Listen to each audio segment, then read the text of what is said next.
tablet here so I can have a better I mean, I'm also going to view be of what on I'm looking at. Discord, and I'm going to eat my pizza too, though. So.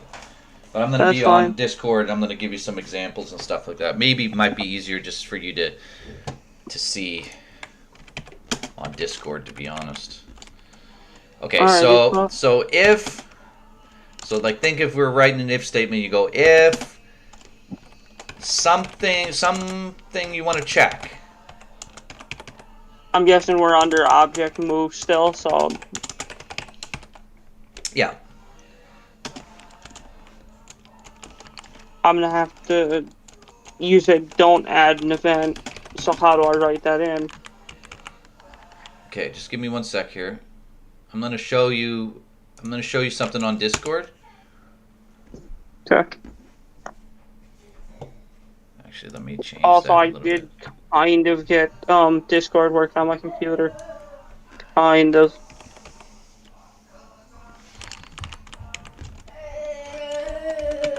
Is something. Yeah, I messed up by pressing enter, unfortunately. Ensemble. Do this stuff. Else do this instead. Okay, so some boolean value, right? Like say, like if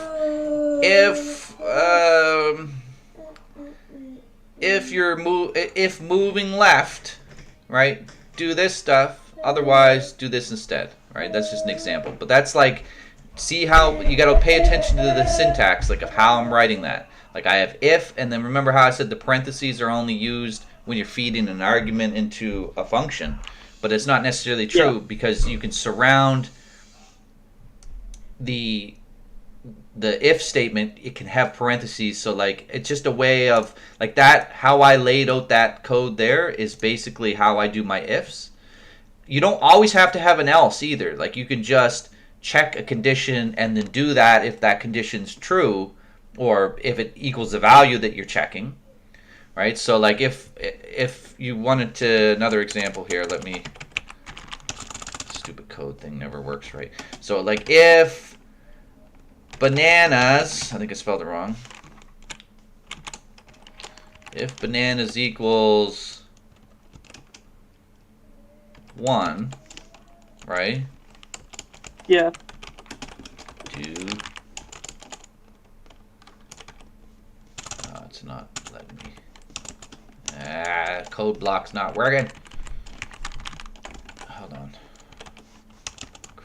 Oh, ignore that. I need to figure out how to turn that stupid noise off on Discord. I'll get it done eventually. Like there's an example of if the bananas ate or equaled 1, then do that. I'll eat this pizza, right? So there's no else there. There's nothing. And I'm also leaving out the semicolons. Yep.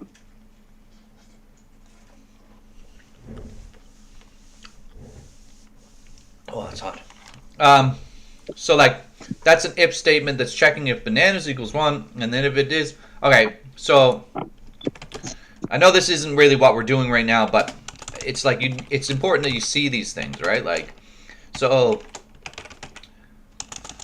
if bananas, I'm not going to tell you what this is. I'm going to ask you what you think it does.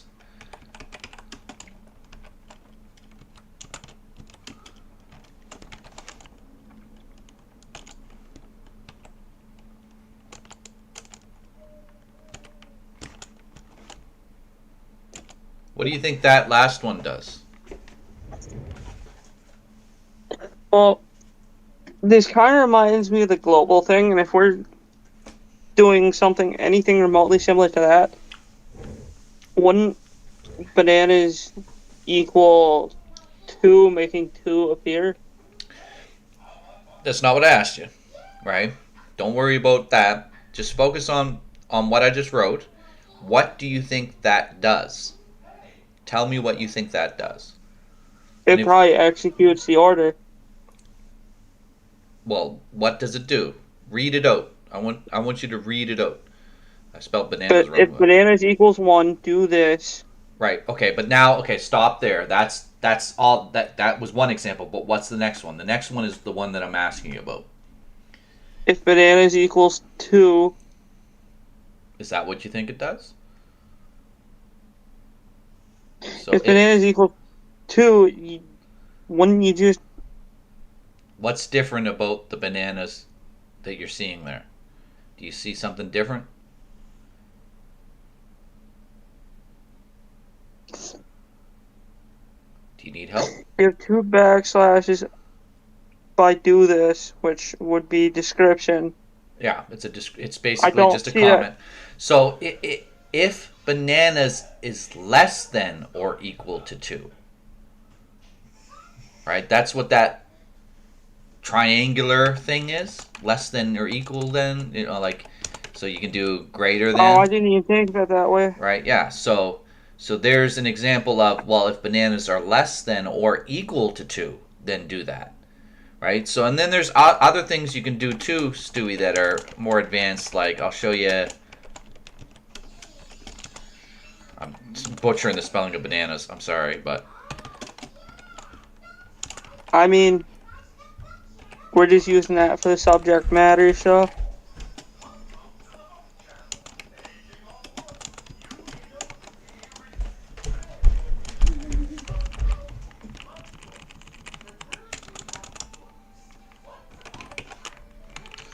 oh, excuse me.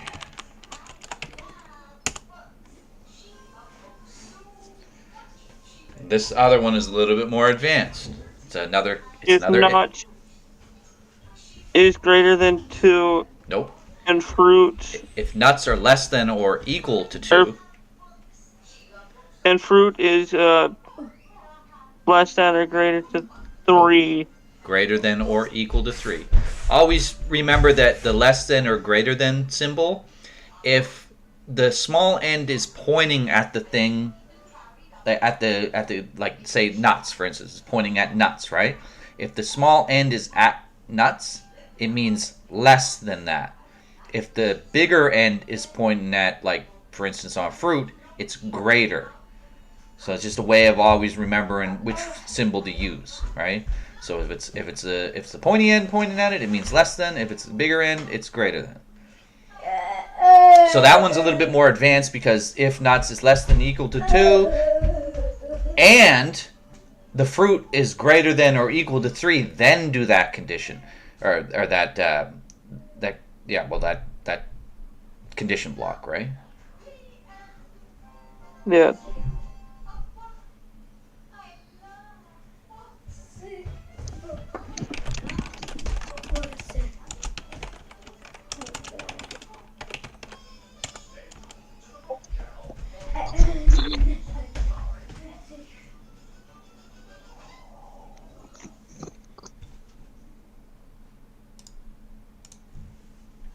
And what those things are, Stewie, are operands.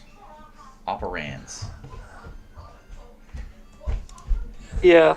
Right? So it's there's a few different ones.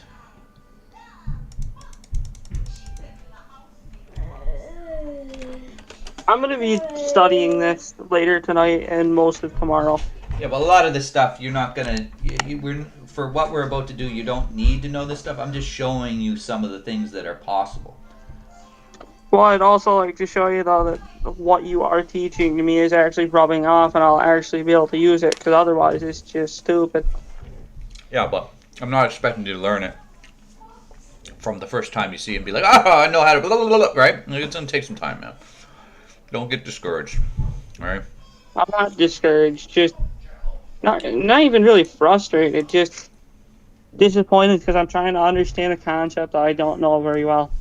Yeah, well, I'm not good at math, so, like.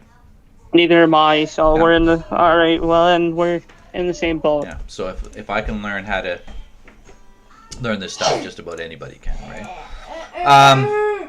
So okay, game maker. Where the fuck's my game maker? Yeah. Okay. So we got. I've had that open for a bit. Yeah. So we got object move. You want to add an event. This time you want a step event, and we just want a normal step, not a Add begin event. step or an end step. You just want a normal step event. So step. Okay. And do you remember what I told you a step event does? Step event. No. It runs the Oh. code every frame. So it will keep running the code. Where a create event, just when it first is created, it will run that code, and then it will never run that code inside the create event again. So it only does it once. And that's great for like when you're first setting up, like say if you had an enemy with like hit points and you want to assign its hit points, you would just set it in the create event. Because you don't want, it's like say, the same example, if you had hit points in the step event and you were setting how many hit points something had, you could never kill it because every time you did damage to it, the very next frame, it would reset its HP back to what it was. Right? Oh, it has 14 hit points. It wouldn't register the actual hit point. Well, it wouldn't. It would register the damage, but immediately just negate that because it would just reset its HP back to whatever it was, whatever you were trying to set it to. So that's the difference between a create event. It runs only once, and a step event runs every single frame. And there's some neat things you can do with a step event because there are some cases where you want something to only run once, but it's in the step event, and there's a way to do that with a condition block. But we're not going to get into that. I'm just saying that there are ways to run things in the step event only once and then not to run them again. It involves just wrapping something in a condition like run once, and then once run once equals true. Like you literally create, like say you create something, run once equals true, and you set it in the create event. And then in the step event, you wrap something with if run once equals true, then do this code, and then in that condition block, you immediately set run once to false. It will only do that condition block once because it will never set run once to true again because it was only for that one time that it was created. Get out of the bridge. Okay, so we're going to use a function that's built into GameMaker called keyboard check. And there's a couple different ones. There's keyboard check press. There's keyboard check down. There's like ways to check different keys, like if you've pressed it once or if you're holding it down.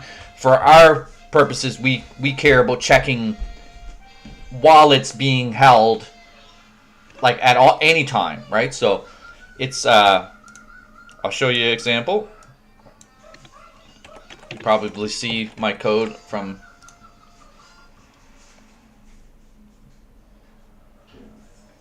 I just put keyboard check into the step on line 3, looking for the specific one. What are my kids doing? Would that be in string by chance?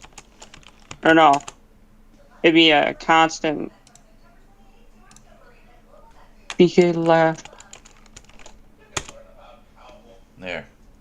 It's the same type of if condition statement that we were using, except for it's saying if run this function to check the keyboard and then the code for the left arrow pad. Right? You're feeding it because keyboard check is a function and you're feeding that function the argument, which is the left arrow key. Underscore.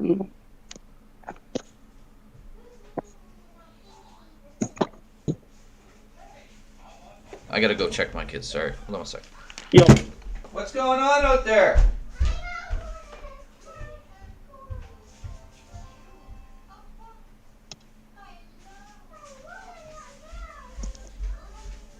Suppose.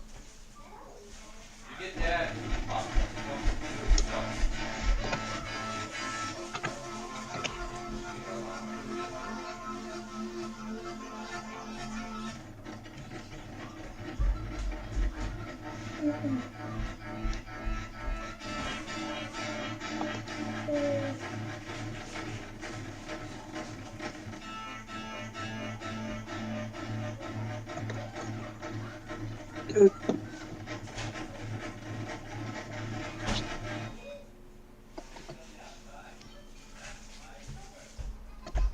Hey, get out your bum.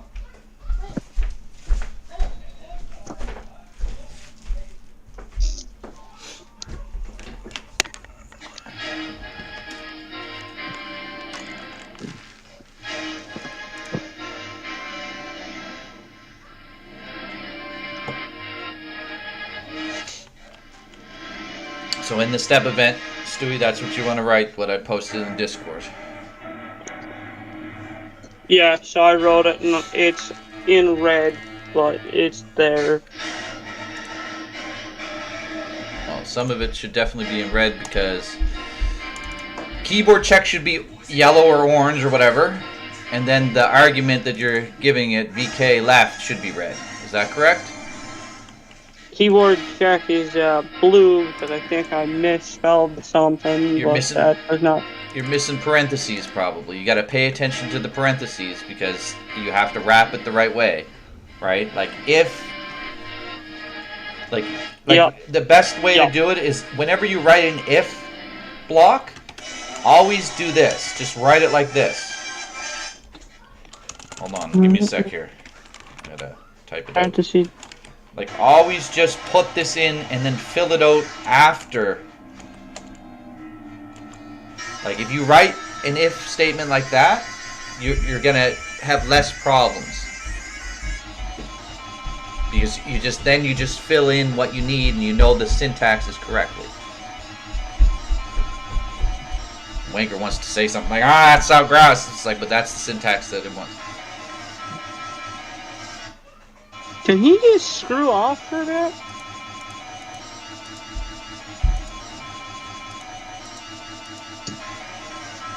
Like, I understand he has his way of doing things, fine, but if he's not gonna generate any form of fucking value. Just ignore him.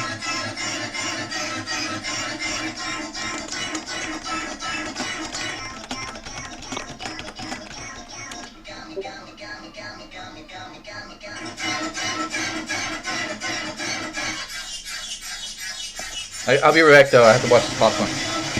Turn that down! Way too loud!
Keyboard underscore check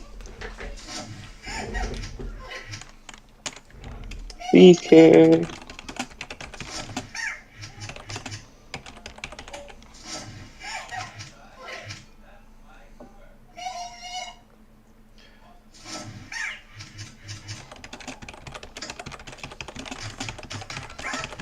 BK and then underscore left.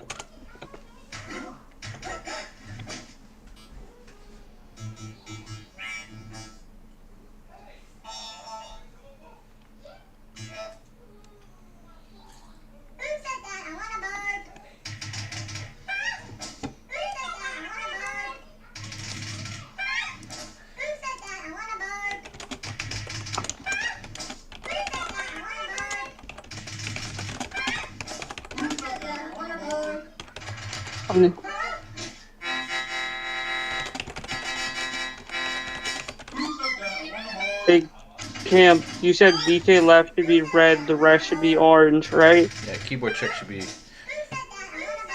Or keyboard check should be orange, BK left should be red? Red, yeah, that's correct. Alrighty. And then you got your condition block.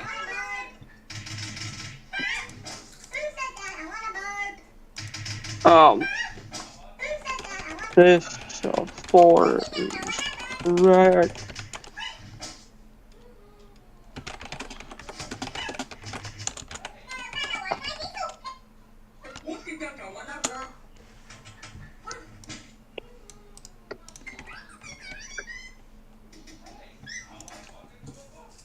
Alright, I'm down to where you have that,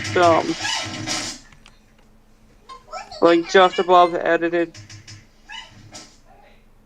So the next line would be if, and then parentheses. What's that?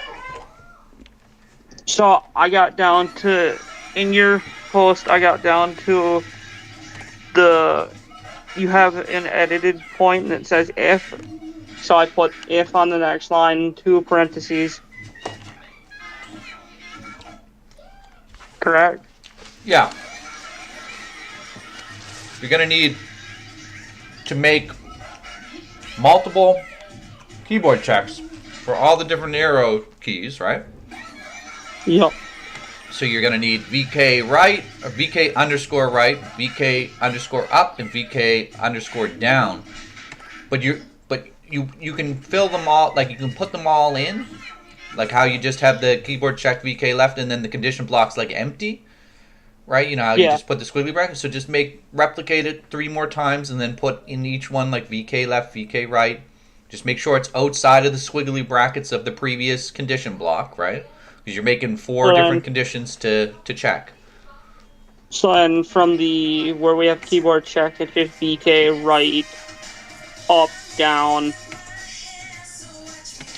You just want to replicate. You can copy paste if keyboard check VK left and the squiggly brackets. You can copy and replicate that 3 times, and then just go and change VK left to VK down, VK right, and VK up, and then you got 4 of them. Keep the parentheses in. Yeah, it has to look exactly the same, but replicate it 3 more times with just the only change being VK left is now VK down, VK right, VK up. That makes sense to you? Yeah, Control P. Or Control C to Control P.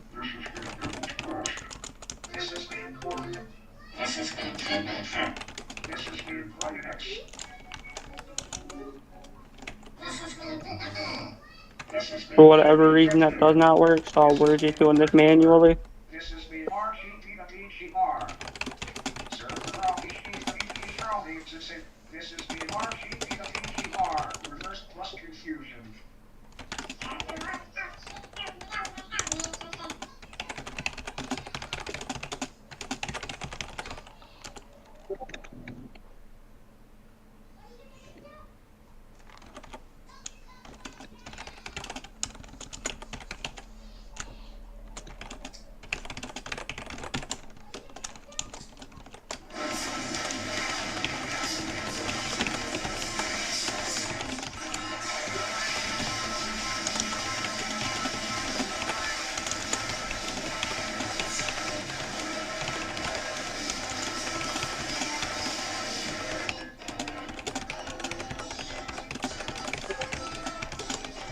Sending you a picture real quick.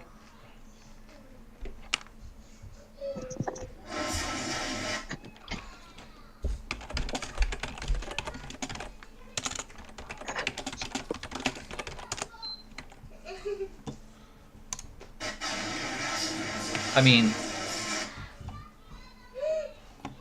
I'm gonna show you something, Stewie. Right? That here's what you could just do.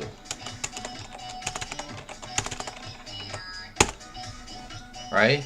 Just put.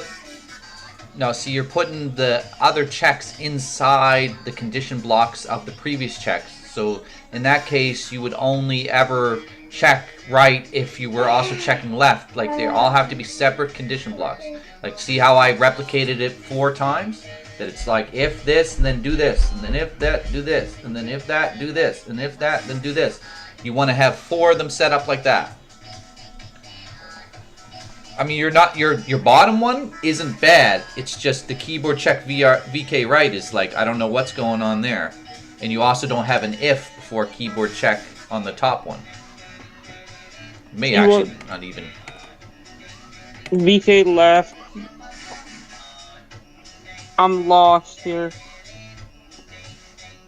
Because I'm looking at this and I'm going, okay, so he wants me to put if keyboard underscore check parentheses VK left.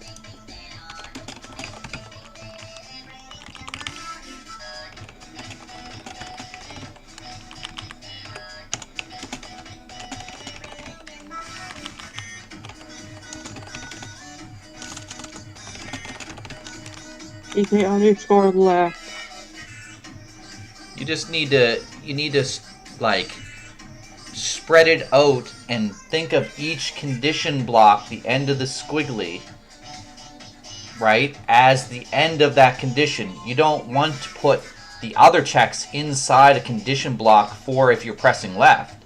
You want all separate if statements to be their own condition blocks outside of each other, so that when the code runs line 3, it goes check left. If it is being pressed, then do inside the squigglies. You have to understand that the I guess squigglies. where I got confused is you were putting these squigglies in. Were you typing also keyboard check VK right, keyboard check VK? And what I'm saying is that you don't need to worry about the keyboard check VK left. Just you have to check up, down, left, and right. Like you have to check each arrow, right? So you're going to need 4 condition blocks and 4 if statements to check those condition blocks. So it's just, rather than try to type out one at a time, you're going to need 4 of them. So it's like what I posted down below your picture. Just ready the condition blocks and just get the framework there, and then go back to the first if statement and say, okay, now I can type in keyboard underscore check VK left. Right, and then the next one, you know what I mean? Just don't be worrying about blank space in between. Like enter and separate them nice and so that you can visualize that, oh, this is the one if statement and then the squigglies. And whenever you see an end of a squiggly bracket, like a closed squiggly, you know that's the end of the condition block for that previous if statement. So then you can just press enter and separate them, because like the program doesn't care if there's spaces in between. Right, like don't be afraid to like make it easier for you to understand.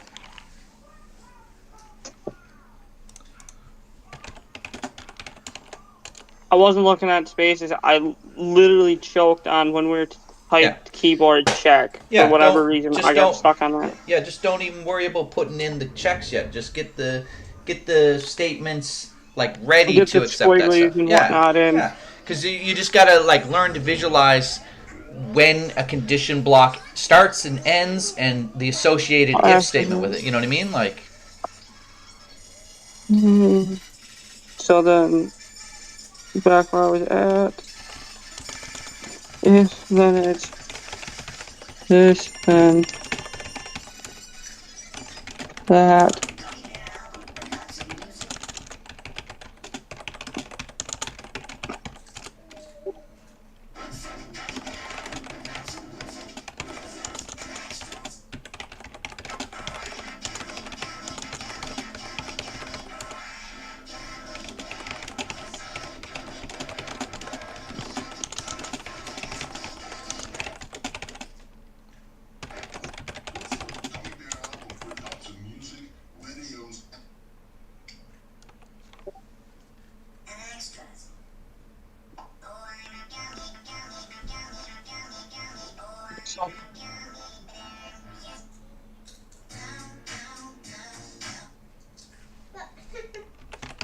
So they use salt instead of sugar. So be it. Selfies. Whenever your cough is safe, get fast, effective relief. Benylin, fluid tin. Look for the gummy bear album for nuts in it.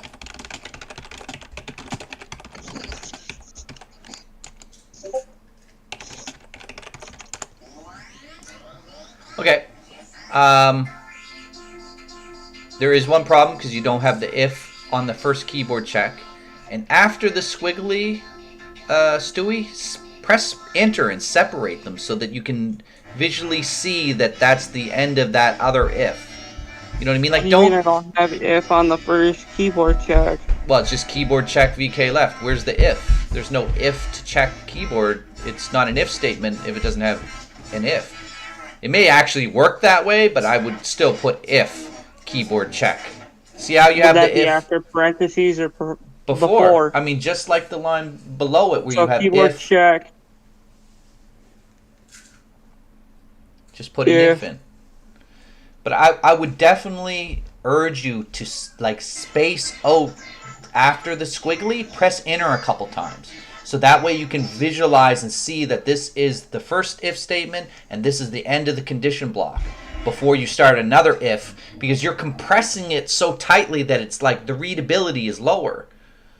Right? It's like that line that I showed you that was all compressed into one line. It's really hard to read, right? So to help yourself, you should be spacing out your if statements and your condition blocks so that you can visually see, like, this is my first if statement and this is my condition block. And then, oh, okay, this is my next if statement and my next condition block. But where you cram them all together, like you're not spacing them out, the readability is lower. It's harder to spot things that are, at least for me, it's harder to visualize what's going on, because it's like if you wrote a book and you never used the space bar, and it's like all the words are just jumbled together, right? Like, it'd be like that's a hard read, right? So it's like you just got to help yourself to visualize it, and if you do those little practices, it's going to make you catch errors a lot quicker, and a lot be like, oh, I missed an if here, and you should always be looking at it and comparing, like, what, like, does it you know all four conditions, all four if statements are going to be almost identical. The only thing that's different is what keyboard button you're checking. So they should all look the same. So if one looks slightly off at the start, well, then clearly there's something wrong, right? Yeah. So just keep at it and post when you get stuck or if you're having issues. Yup.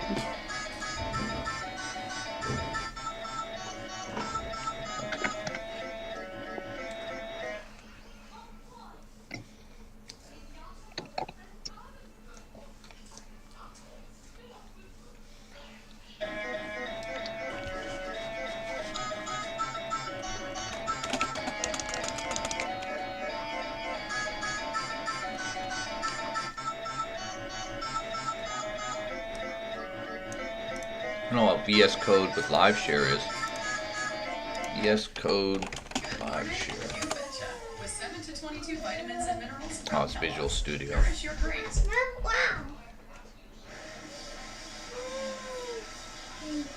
So for every squiggly, do like 2 enters. Yeah, just so Just that you space can. out. Yeah, just so you can be like, okay, this is another if statement, and this is going to be the same setup, and really just try to wrap your head around the fact that, like, when you do it, if you put the parentheses in, you can fill in what you're going to use in that if statement later, but you just get it out so the framework's there that you can see it, and you can see that all four of them are set up exactly the same before you start putting your statement in there as to what you're going to check, right?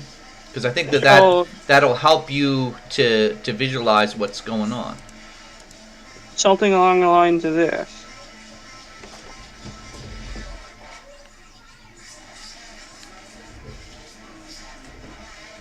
Yeah, although I would keep the open squiggly underneath the if, so that way you know. It may even require that too. It might not like the space there. So like that. Which line? See how line 10 you have a blank space there? Delete that. Yep. In line 4 you have a space there. Delete that. Right, and then you want the squiggly bracket directly below the if, so that you know that that's the condition block for that if statement. And again, line 3, you're missing the if at the start before the first parentheses, right? Right. I put the keyword check if No, BK left. no. The if doesn't go in the middle of the function. It goes at the start. You're saying if whatever's in Oh. these parentheses, right? Like, And it goes before the other, so yeah, that yeah. would. So look at line 9, right? You have an if before the parentheses, right? So that's how line 3 should be. You should have an So if before that parentheses, okay. and get rid of the if that's in the middle. Because like there, you're like keyboard check is a specific function that's built into GameMaker. There is no function called keyboard check if, right?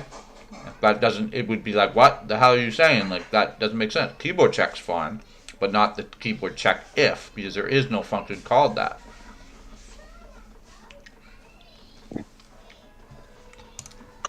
Don't worry, you'll have your stuff moving soon. If keyboard check, VK or VK left, That sounds right, yeah. and then line 5. I would say Put an line if there. no, not line 5. Do not put an if there. And that's why I'm saying is after the if statement on line 3, you should have that open squiggly bracket underneath. You shouldn't space that one out. Because you're trying to like the open squiggly says, okay, you just did an if statement. This is the condition block for that if. You should keep them together. Like look at my example. Up above Wanker Pants last post, right? Above Wanker's last post. Yeah, y'all should use VS Code with LiveShare. Get your pair program on, right? Yeah. See how my if statement, and then I have the open squiggly, and then I have the little comment that this is do whatever's in there, and then the close, and then I space, then I do another if, and then I keep the squiggly bracket close to the other if.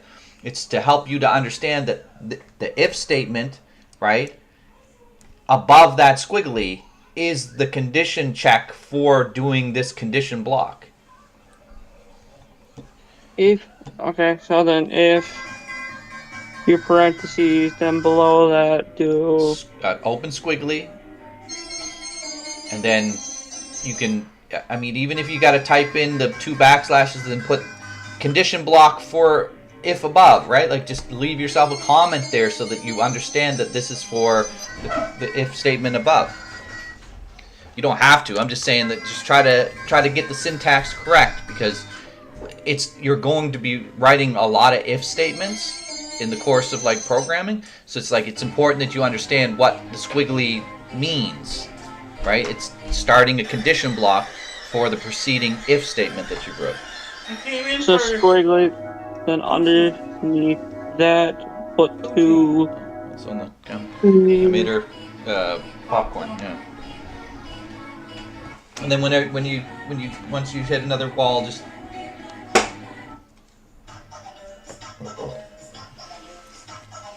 After those 2 lines, you put that in, correct? you don't have to. I'm just doing that. Like if we were to As copy a that rough code exactly, example. right? And because I used the 2 backslashes, the program knows that it's just like a comment line, a comment like that I've left for myself. It would compile still.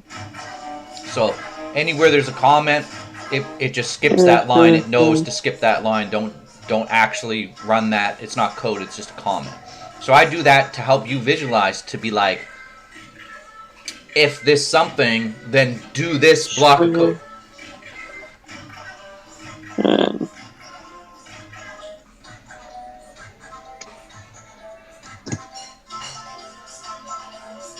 I'm making this a lot more frustrating than I need to.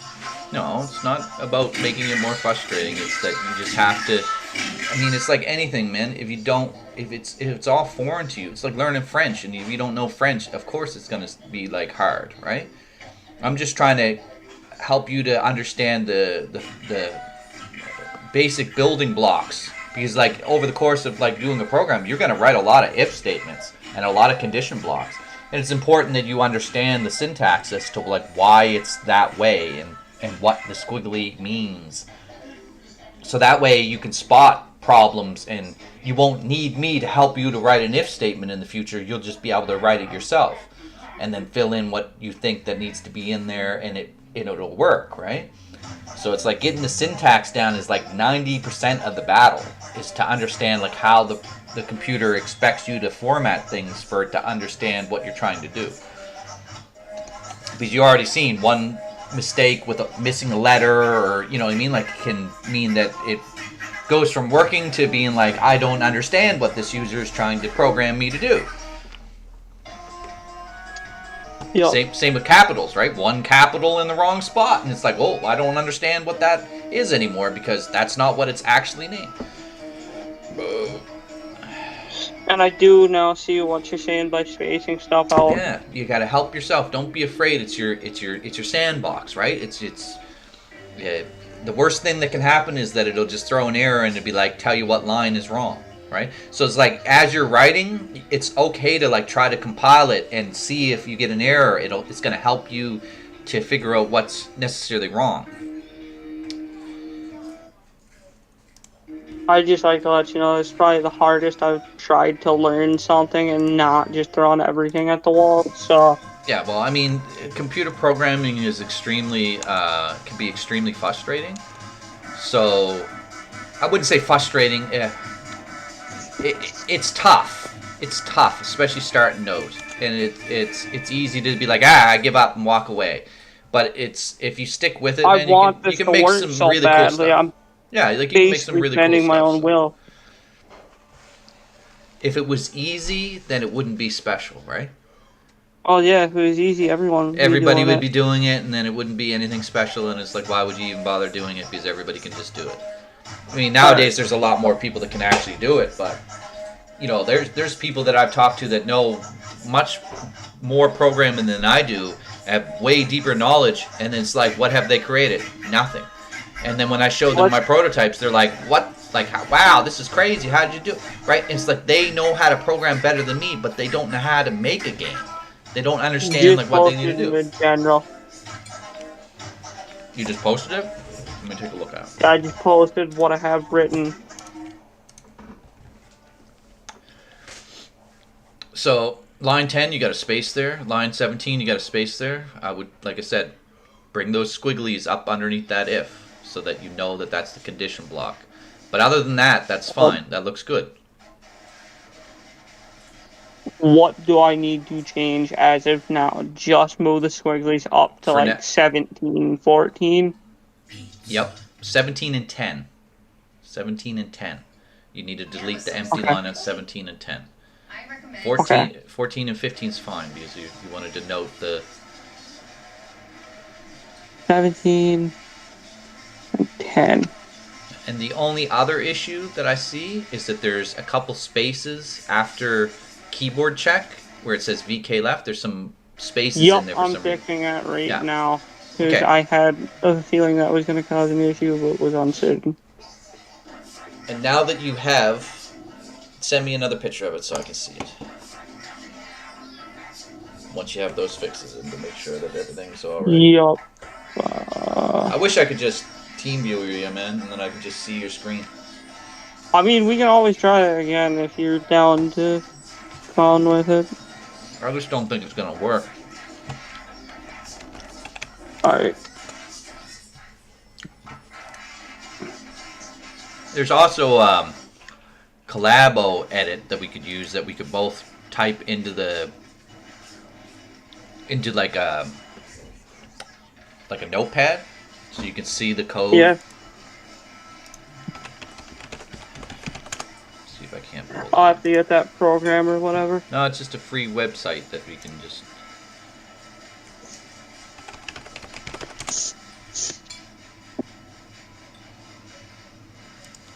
So, Stewie, I'm gonna send you this.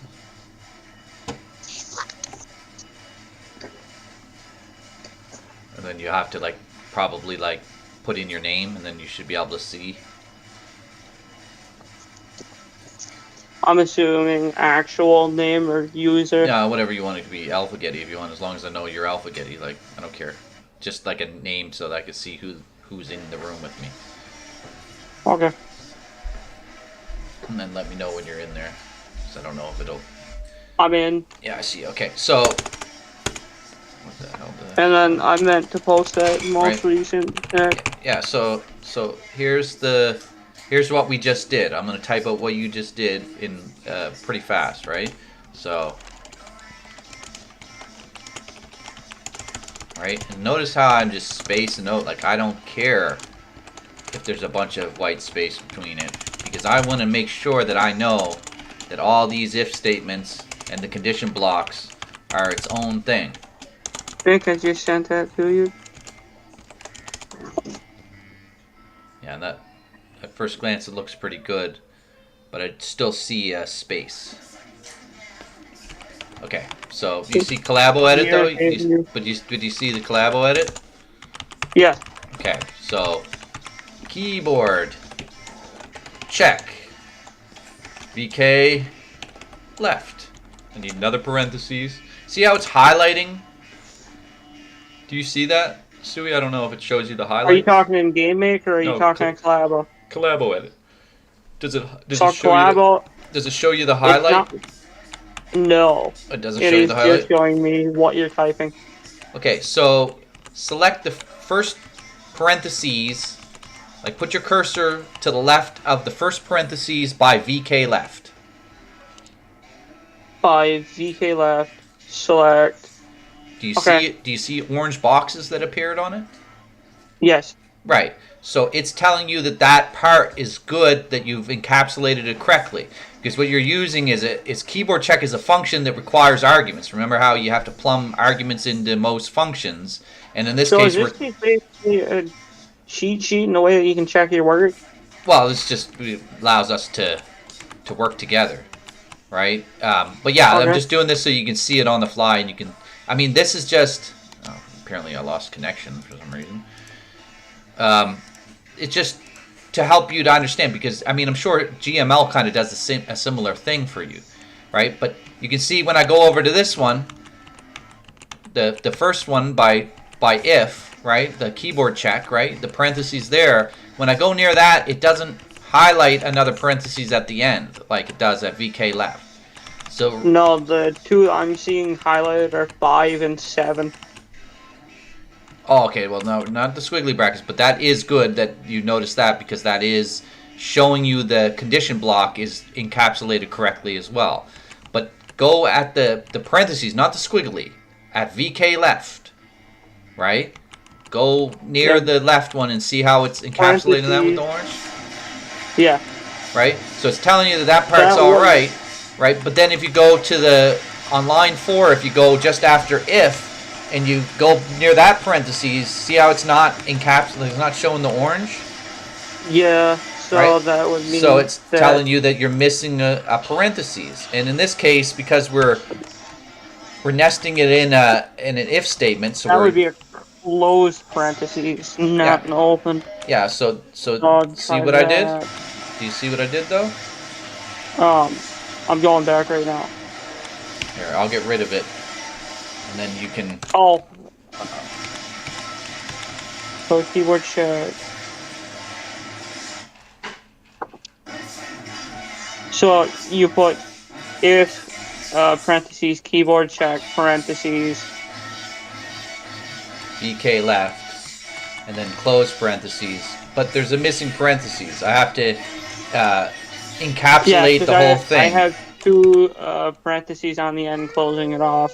Yeah. And then after that being the squiggly. So you can see if you use the arrow keys and just zoom along line 4, you'll see how the orange stuff is showing you, right? And that's how you know that that's syntax is correct, because what it is it's an if statement, and you use the parentheses to wrap around the whole if statement, right? But because you're using a function inside the if statement, which is different than just checking a value, right? Like we're actually running a function inside the if statement to check a bool, which is VK left. So VK left is basically a variable that's baked into GameMaker that is the left arrow key. And the left arrow key can either be not pressed or pressed. So basically what we're saying is if the left arrow key is true, then do this condition block underneath. And so because I just checked all my other parentheses and they are all coming up orange, so that is all good. Yep. And so we're going to grab that and we're going to replicate it. Do you see what I did on Collabo Edit? No, it did not shut. My connection is Yeah, lost. just press Reconnect. reconnect. Yeah, it's doing it to me too. So now I've replicated the same thing. It's the same if statement replicated 4 times, right? So as of right now, it's just, and this would work. This would just keep checking the left button and then doing the condition block. It doesn't matter that it's already there. It would still check every time that it came up. It would be, okay, check left again. Oh, check left. It doesn't care, right? But then we're going to change the left part to right and Okay. down and So then up. in Game Maker, do the if keyboard check, EK, up, down, left, right. Yep.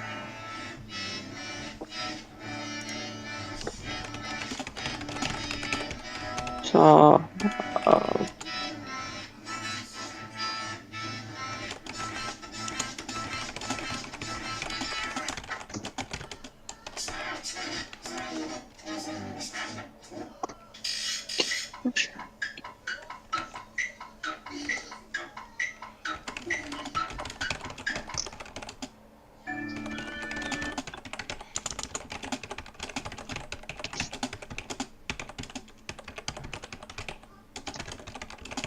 keyboard underscore check.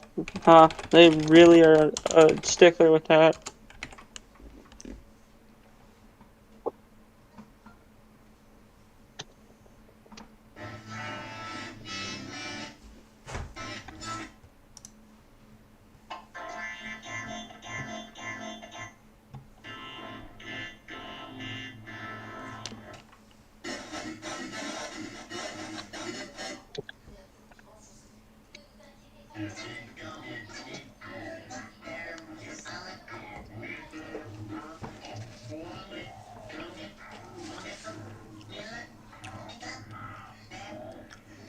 Look for their albums on November 13th.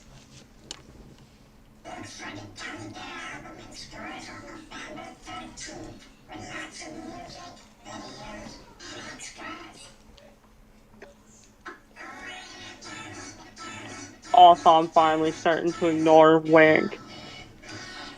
Oh, he's trying to help though. I know. I'm also trying to acknowledge that bit, and I'm having a minute. Did you sort of realize that? He's just trying to help him.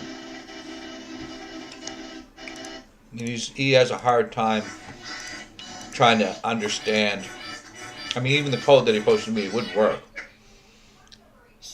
Right? So it's like he's a more capable programmer, but he doesn't know this language. So to try to tell me that, oh, this should work, it's like, yeah, it should work, but it doesn't, because you don't use this programming language.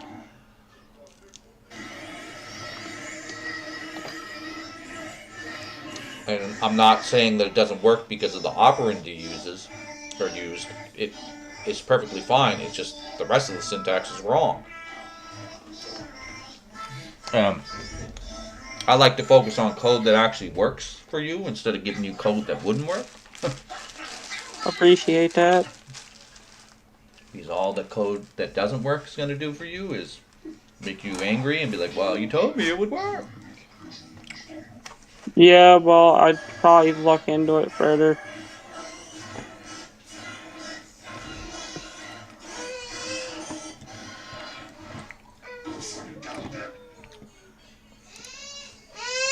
This Hey, is a stop it. subject I definitely want to go further, educate myself on. Yeah, well, it'll take you some time, man. It took me years. EK up.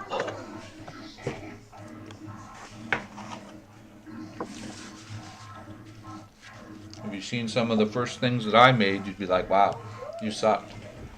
And I'll be like, yeah, I did. I like some of the stuff that you made. Yeah, but these aren't projects that I first started on. These are projects that I did way after I understood I know. way more. You know what I mean? Like a shoot 'em up. I know, but still, I'm glad I'm learning through you guys. Well, usually you'd pay money and go to school to learn a lot of this stuff too, right? Oh, that's still definitely on so the you're book. you're gonna have to send me money now. No, I'm just joking. Um, I'm just messing around with you, man. I know I I am really looking don't, I up. don't mind teaching you, Stewie. I just don't want you to I get know. frustrated and throw up your hands. Like it's fine. Don't worry about my patience level. Like I'm good. You get down, close, and then it's I'm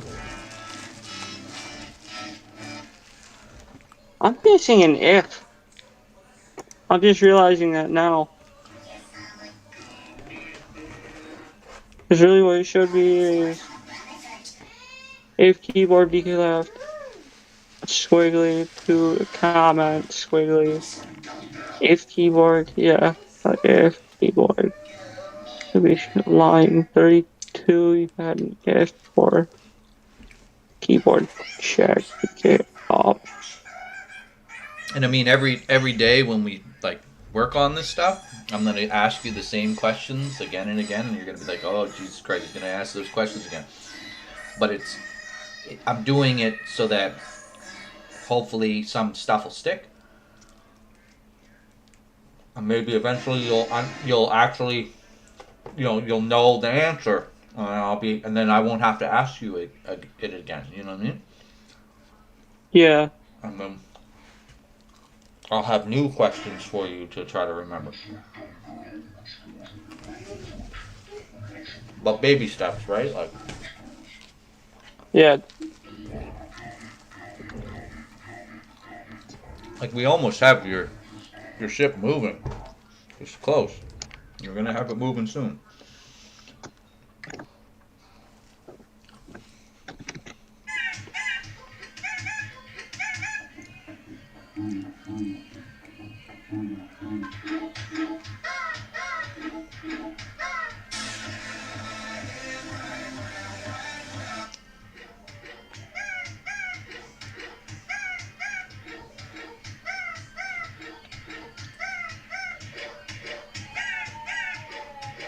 Game Maker makes some things really easy to do too.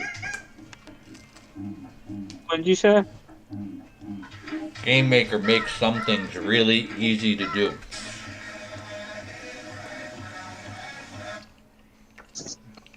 Like there's a lot of built. I mean, that's why it's Game Maker, right? Like there's a lot of built-in things that make your life a lot easier once you get going. Well, hopefully my caveman brain can eventually adapt to that.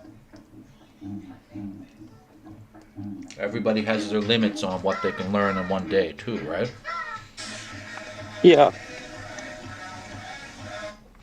I tend Oh my to. gosh, last night I slept like a darn baby because I haven't thought that hard since high school.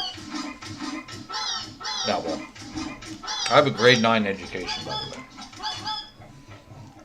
I graduated, but I Yeah. was having a hell of a time. I never graduated. I spent 4 years in grade 10, and I only have a grade 9 English. So I'm technically junior high level. And that's why I just go, like, I know I'm smarter than that. Alright. I'm not like a genius or something, but I mean, Jack would say I'm a genius. He's like, you and Wank are friggin' geniuses. And I'm like, no, we're not. But he's like, but he tends to think that we are geniuses just because for me and Wank doing this code, because we've done it for long enough and we've messed with it so long, I mean, it isn't actually that difficult. Like, once I get going, I just start coding. I just, like, things are... I mean, I have missiles in my game, right? Like, for 8 hours worth of time, it's like I have enemies with different behaviors, different bullets, different missiles.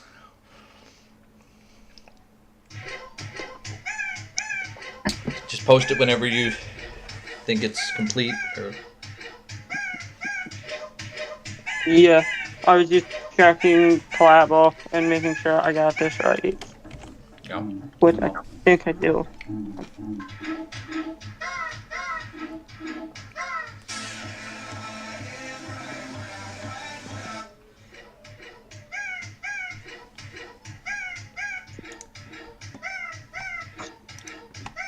Discord I have set up on the PC literally just to send messages through, and I need to work on audio. But I know I'm getting close on that one too.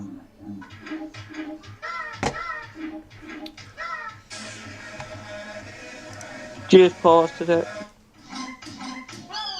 Okay, I see a problem. I see Yeah, and a I'm couple seeing it problems. too.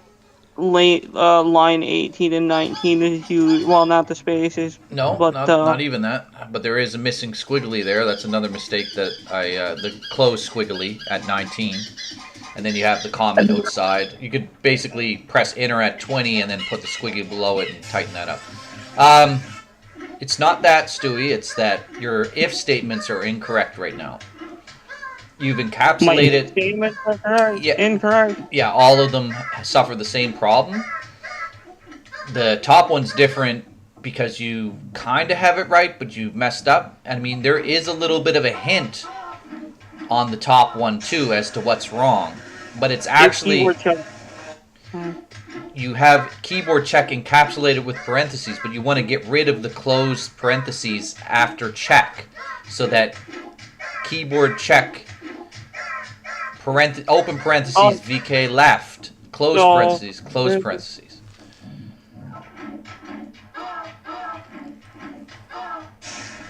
Yeah. What Wank said is correct. Get rid of that one after the K and check.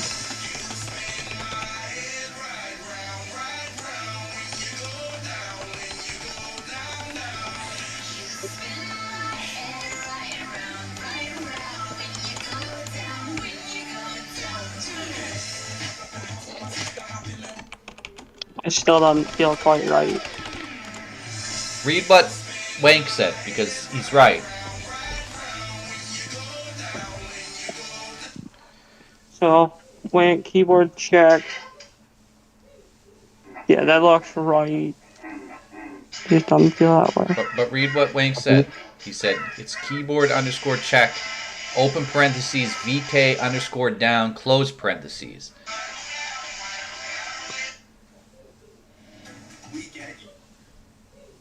So,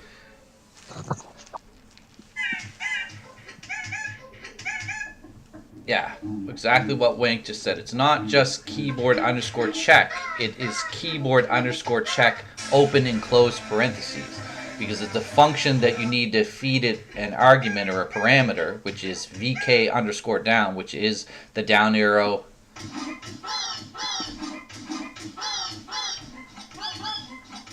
So Wank is right.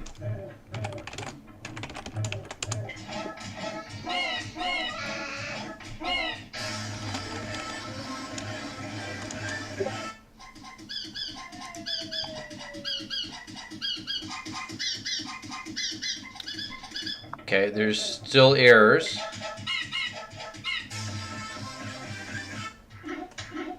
There's still errors. And another thing too is that you shouldn't be spacing after keyboard check, because keyboard check is a function that requires arguments. Yeah, it should be, the parentheses should be tight with it, because it's, you literally, when you use a function, you're saying like keyboard underscore check, and then you have to give it an argument. It's like all part of what's supposed to happen. It's not like it's keyboard check. It's It's supposed to be tight with it, because you're feeding it the VK, you're feeding it the left, down, right, and up arrows, and it's supposed to, like, typically, I mean, it's just... I just tightened it up. I just moved the parentheses over. And just remember, whenever you're doing, like, you know how it's, like, orange, right? That it's a function, and, I mean, if you go and you highlight, like, hover over keyboard check in GML, or in GMS, sorry, in GameMaker, and it will tell you what keyboard check is. It's a function. With this function, you can check to see if a key is held down or not. And whenever it's a function, most functions require a parameter. And even if it doesn't require a parameter, it still requires an open and close parentheses, because it's a function. What the red is telling me right now is this constant virtual key, meaning the key code. Yeah, I mean, the blue is saying either key code, or it can be a real, and it's a bool, is what it's saying, right? So it's a true in that. Yeah, case, it's either a false or a true. Is this key being held down? Yes or no, right? Okay. But you just got to get the syntax down and know that when you're creating, if it's yellow or orange or whatever, I guess it's orange, right? If it's orange, you can mouse over it and wait, and you'll get like a little tooltip telling you what like it What is, it does. and it's a function. Yeah, and it's a function. Now, typically, when we do an if statement, you just use an open parentheses and a close parentheses because you have to wrap the whole statement with those. But because we're using a function inside the statement, that's why you have that second close parentheses at the end, because you're wrapping the whole if statement, saying this is the if statement, and then inside you're putting a function that requires parentheses too. So it's kind of hard to explain, and it's one of the typically you don't use a function in an if statement. It's just because it's the easiest way to do this.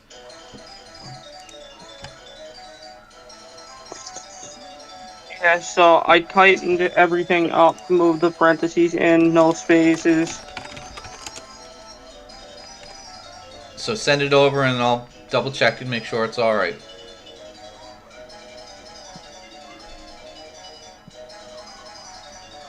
I mean, that goes for each one of the ones.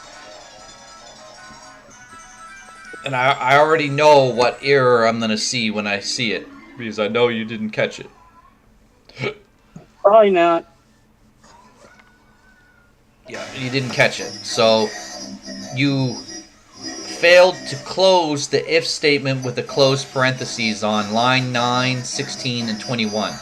Compare that to line 3, where you have a closed parentheses. After the F and if, just close it off.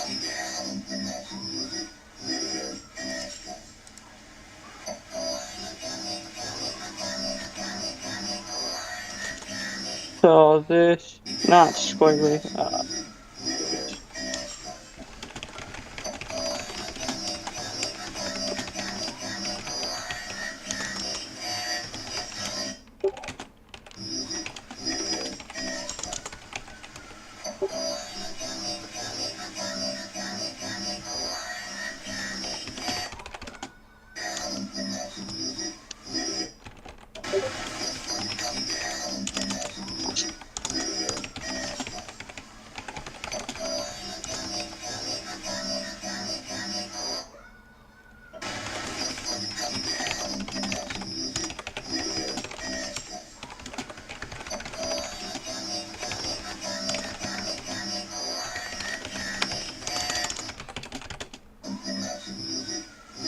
I've messed around with Java once, it's not exactly a fun time.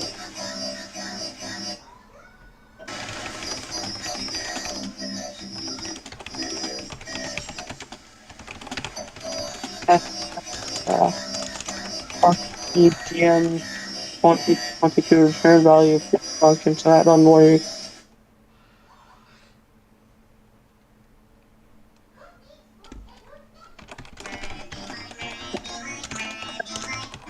So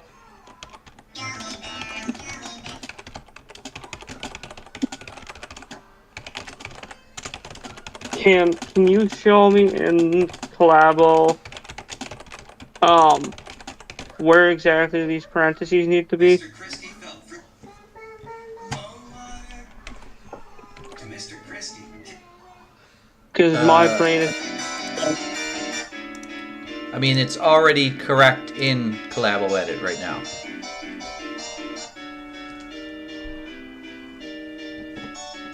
So I look at that. So and I don't even see you in this Collabo Edit anymore either. I don't know why. You have to. Okay, I see it. So like, you have to encapsulate. You know what I mean by encapsulate, right? I'm encapsulating the keyboard check. So to encapsulate the if, you're just putting an open and close around it. If you're using a function inside an if statement,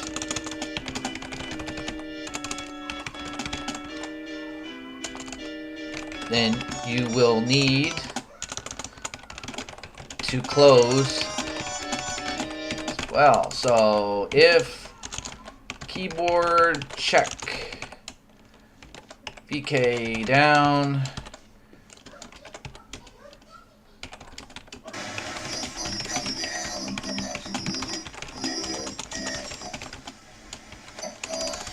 So what you're doing is you're starting the if statement, right?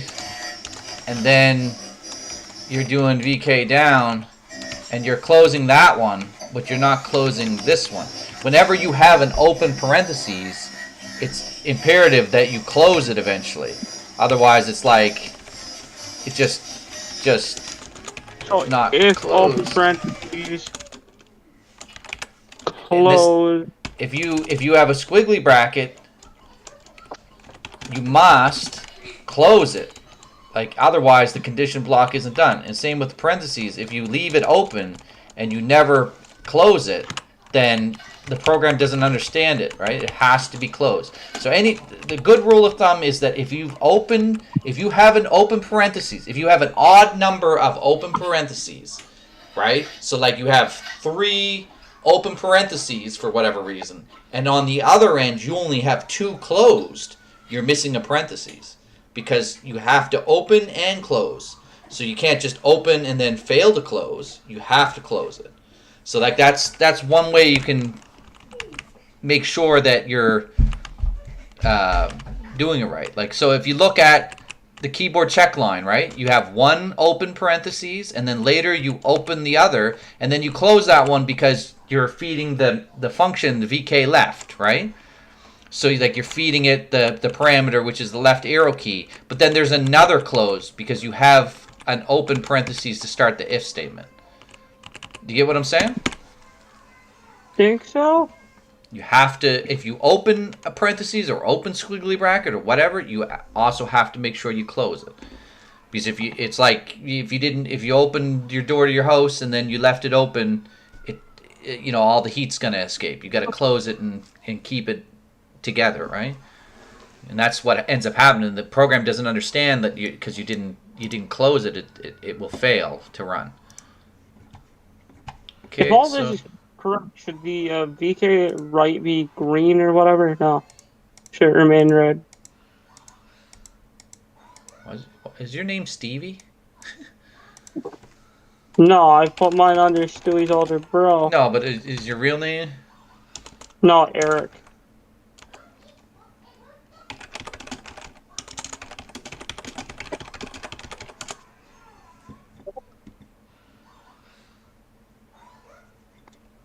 Doesn't bother me either way. I know, but it's like he's calling you Stevie. He should know your name's Stewie. So I got to give him a hard time about that. It's like, I'm about swimming, bro. It's like, yeah, well, it doesn't mean... It is what it is. I'm not going to harp on him for it.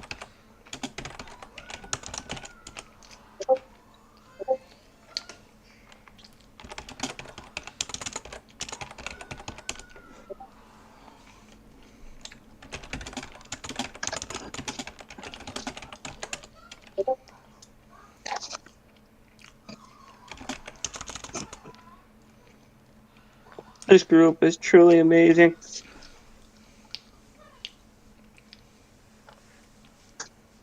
Yeah, so whenever you're done, just post it to me, Stewie, and I'll take another I did look. try, but I gotta try again.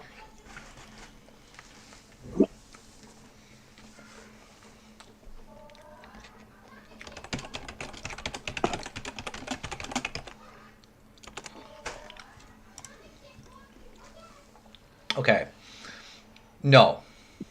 You are, again, failing to understand the function requires VK left. It requires a key being fed into the function. You're closing... You're kind of right, but you're wrong in that you're not encapsulating the whole thing. Like you're saying, it's not if keyboard check. It's not that. That's not a valid thing. It's if keyboard check this button, right? But you're not keeping that together. When you close the keyboard check off like that, you are not feeding it the button that you're checking. You're cutting it off. You're saying, like, that would be fine if keyboard check was a variable and you had it set like, is it a bool? And you were saying if keyboard check, do this.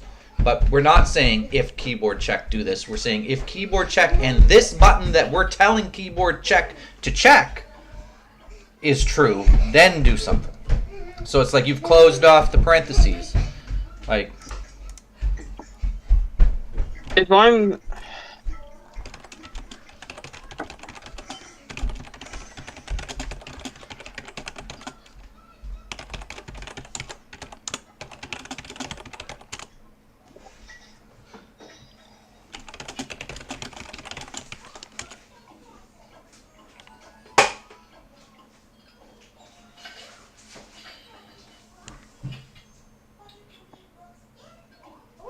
Read what Wanker said because that's what I'm trying to tell you. That's exactly what we're saying.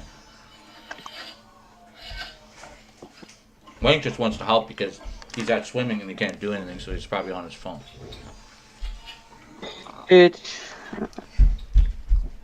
it's if statement, and because it's an if statement, you're always going to parentheses around whatever it is in the if statement, and then you're putting keyboard check. every time I put down it, I put down the parentheses, filling in the keyboard check. Right, but you're closing. You're closing the keyboard check, but you don't want to close it because you want to. You're feeding a parameter into keyboard check. So those two, the parentheses in which I capped off should be gone, and the one that's going into VK left should be gone.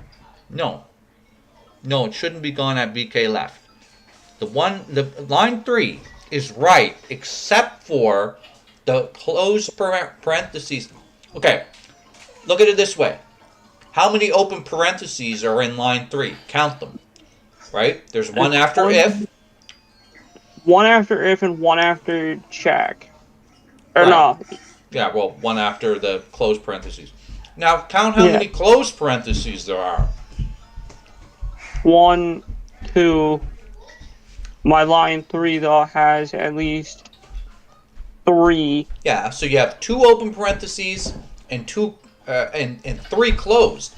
So already there's an issue just because of that, because you only open parentheses twice, so you shouldn't have a third close. But that's one of the issues that you're wrong in that. It's just you literally have one extra closed parentheses that you're not supposed to have.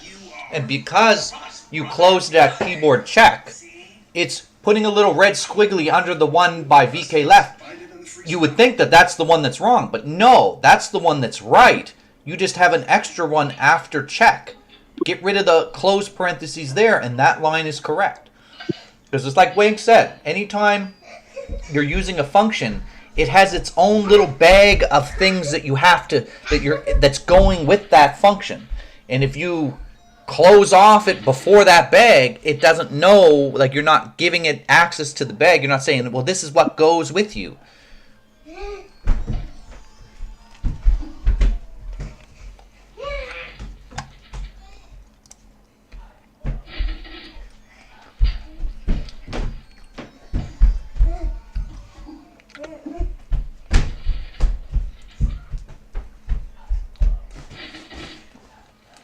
Keyboard up there, VK left.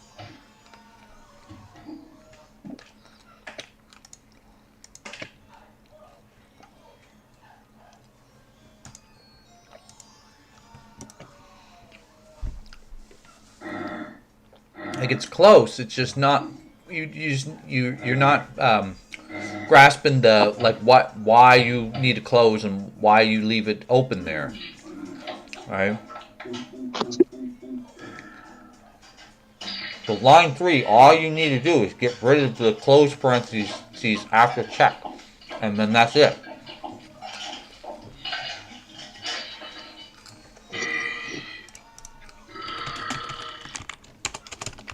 So, if keyboard check,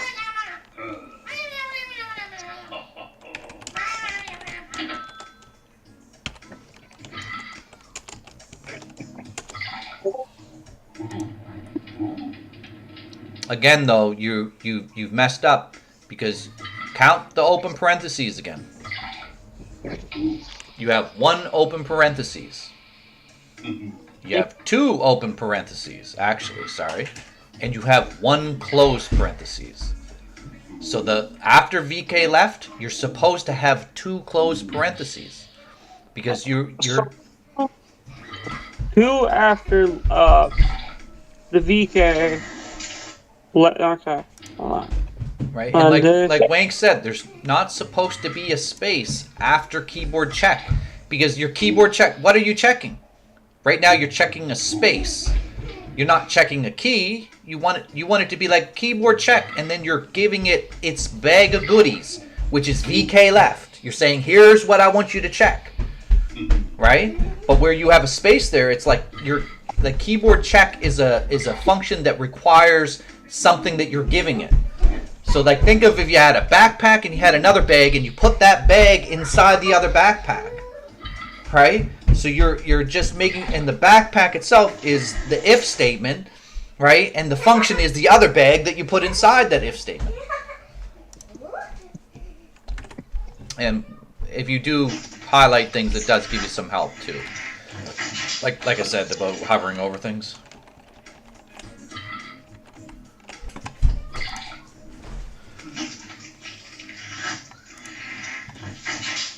you go to the left arrow keys.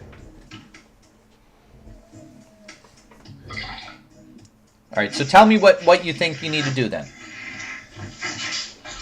So what I did is I went to the end of the word check. I removed that closing parentheses. I tightened it up and then bringing VK left closer into keyboard check. Yeah, because you're giving keyboard check that bag of goods, which is the left arrow key, right? And at the end of it, though, I put a second check because you said 1 before VK and then 2 after left. Okay, so let me see it. Send it to me.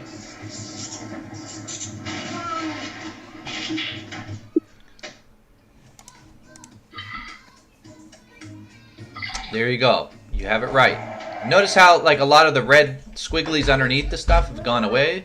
There is still one more error because you have an open squiggly on line 17 and you didn't close it before the next if statement. So like line 19, you should put another closed squiggly there.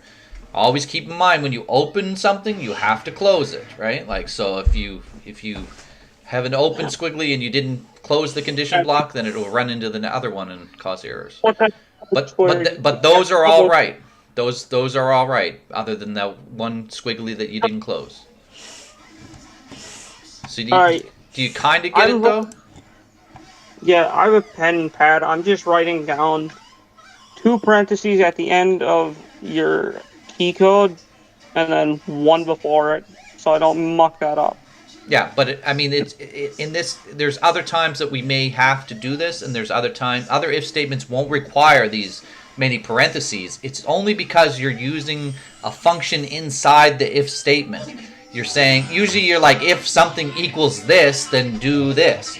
But in this case, we're doing that, but we are whisking away into a function, another bit of program that handles the keyboard checking for us and checks a button being pressed. So it's like it's just different because we're using a function inside of an if statement, and that's why it requires the parentheses to be this way. You'll see when we write some more if statements down the line, you won't need this setup, and it's going to probably throw you for a loop because you're going to start putting 2 parentheses at the end, thinking that's what it needs to be. Right, but it's just when you write more if statements, you're gonna eventually get the hang of it, man. It's for one of your first if statements. This is probably like one of the harder concepts, but I mean, you wanted to make your ship move, so that's why we're working on it, right? Yeah. Okay, so you fixed this one squiggly problem, the unclosed squiggly. You put that other closed squiggly at 19. That, and now I have nothing underneath anything. Yeah, so it's all good to go. Okay, so now that we're checking keys, right? What do you think needs to happen? Like, I want to hear what your thoughts are as to what you think we do to make a ship move. Key code, I would assume we want to run it and just see that everything works. Yeah, you can run it. I mean, when you press left and right and all that stuff, it's not going to do anything, but it's going to be checking your. Oh, it's not going to do anything because we have to put that into the actual. Well, no, I believe that in the room creation code, the game controller, or what do we call it, move controller, is being spawned in. So it is running the code, but there's nothing in the condition blocks. So the if statement checks, and even if you're pressing the button, it does run the code in the squiggly brackets, but there's no code there. So it's not doing anything because there's nothing Not there. move all. Right, so let's try writing some code to move the ship then. Right, so we have the handler for like when you're pressing the buttons, right? Now, Yeah, you bent over on the collabo or whatever it is. Yep, we can do the collabo. So you named it object ship, is that correct? That's your object, your ship object. Pretty sure. I'm pretty sure that's what it is. That was what we were just working on. We were working. No, but I'm just asking you if that's what your name of your object is, because when you move something, you got to know what it is, right? It's an instance of the object ship that you have created that we've spawned in at GameStar, right? If we're talking about the ship and the sprite that we're trying to move, it's just object ship. Okay, so it's object ship. So the thing is, every object that you created, regardless of what we named it, as long as it's an object, it's in the objects folder, and its object could be object whatever, right? Every object you create has certain magic variables that you don't have to set, but they exist regardless. And there's a bunch of them. I'm not going to go over every single one of them because there's a bunch. Like things like speed and various things, right? So one of those there was two of those magic variables that we are going to discuss is the X and Y value. So if you type in underneath if keyboard check VK left in the squiggly bracket condition area, you know what I'm saying? You get what I'm saying by that? So like where we were. in the condition area in here, this is the condition area for the if statement above, right? Reconnect. So if we're inside the squigglies, right? You see that I'm inside the squigglies? If keyboard check VK up, you're inside, yeah. VK left is the one I'm on right now, but it doesn't matter. Just as long as you know that I'm in the condition block for if that key... Because if it's true, if it's being pressed, it's going to run this... Fuck, why does it keep losing connection, though? Super annoying, huh? So, like, we're in there. So, like I said about every object. So, object move is an object too, right? So, if you just type X... Oh my god, it keeps disconnecting. So, you can just type X on a line and Y on a line, right? It's green, right? It comes up green, right? So we're on object ship. Make sure you're in the condition block for VK left. Inside the squiggly brackets. So what I just put... Wait, was object move is what we just worked on. Right, a second ago. That's where we still are. We're not anywhere else. We're on object move still. We're in the condition block. Condition block at the very bottom. Hold on a sec. My wife's calling me. Yes? Well, yeah, I guess. Hold on a sec, Stewie. I'll be right back. Yep. All right.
Sorry, Stewie, I'm back. So, so we need to. I just want you to type X and Y inside a condition block. It doesn't have to be there. That's where we're going to be working. So like in the keyboard check VK left after the squiggly, but before the close squiggly, that's where we're going to be working, right? Because we're going to set a. If that condition is true, then we're going to run that condition block, right? So just type X in, and it should come up as green, right? And same with if you type Y, it comes up as green, and you get a drop-down list that tells you some more stuff, like there's Y previous, Y start, there's a bunch of different green variables in there. They're all built-in variables that are just magic variables that GMS just always creates for every object. So even object move has an X and Y coordinate, and we spawned it in. Remember how I said it doesn't matter where it is in the room, just that it exists? Because we're never going to see it because it doesn't have a sprite, it doesn't need a sprite, it's just a game logic object to control the movement, right? Lower than I thought. Okay, well. What's going on? I was looking at my game map and I was like, that doesn't feel right. I put X right after the open squiggly, which obviously it's showing red line. Okay, but look at my stream, right?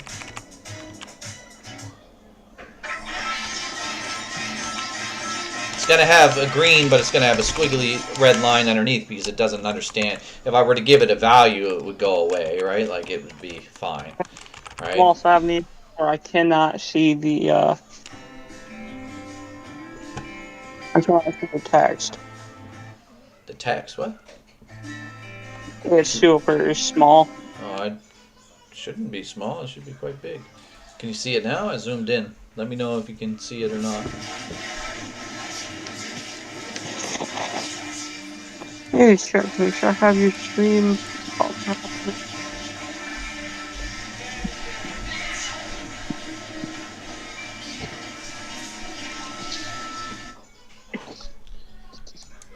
Alright, so you are working On object move or whatever your controller logic is, right? Name. object. Right.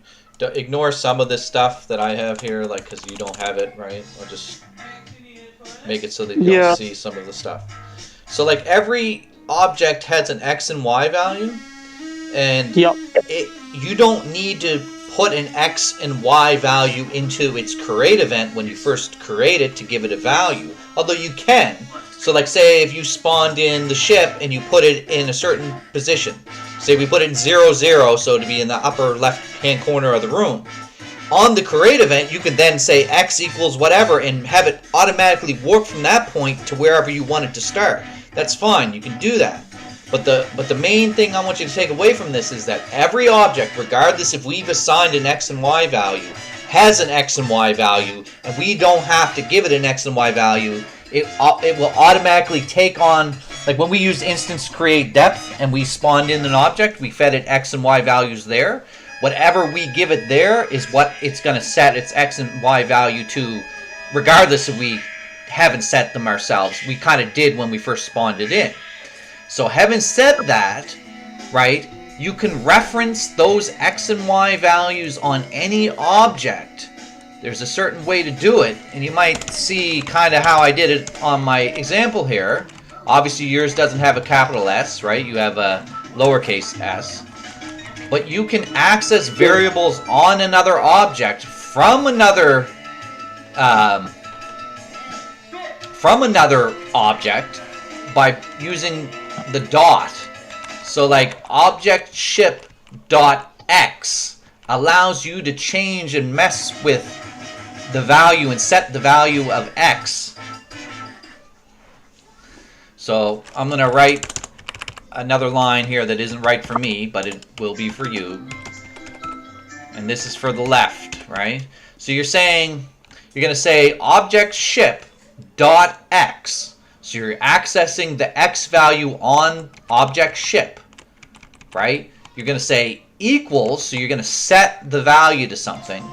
And we're going to set the value, we can actually just do a number. So we're say -6. So as you're pressing left, you're going to be influencing the X value on your ship object by -6. So it's going to move it left.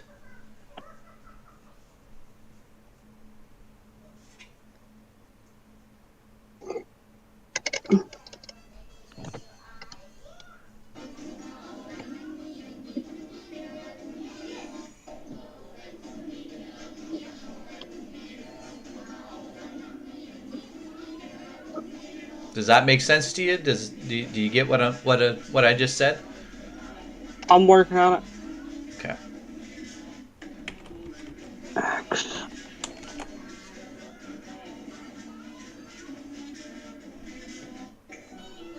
equals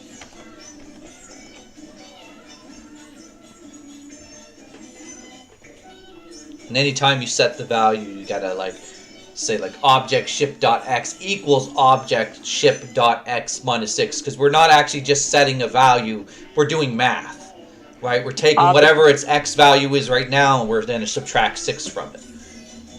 X equals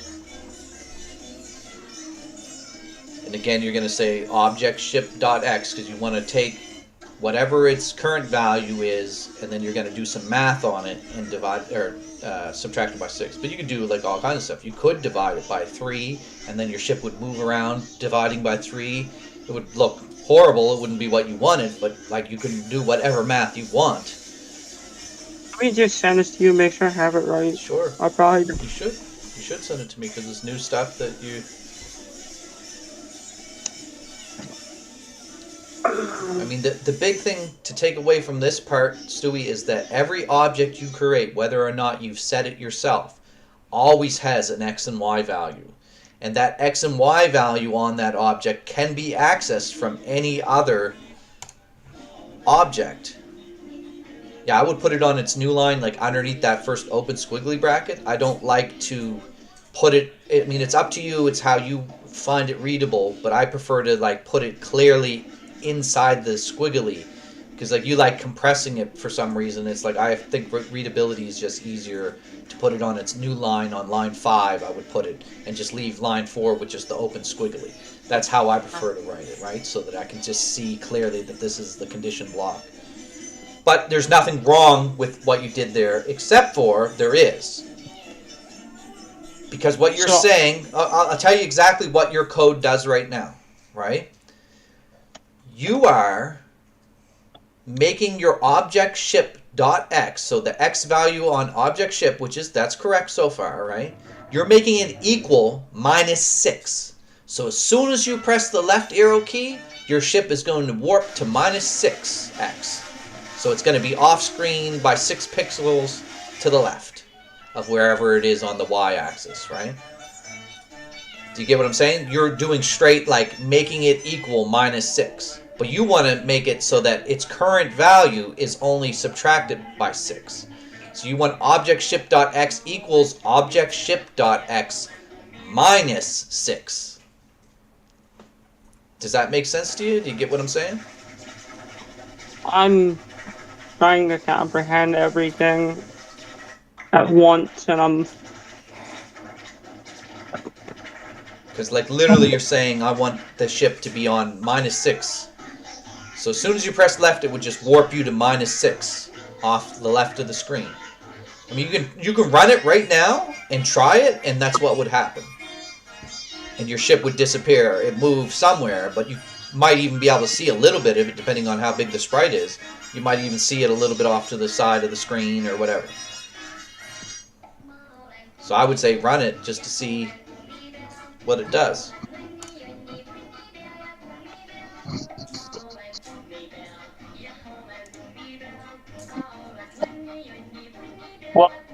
Well, I didn't enter right, because it does not even move.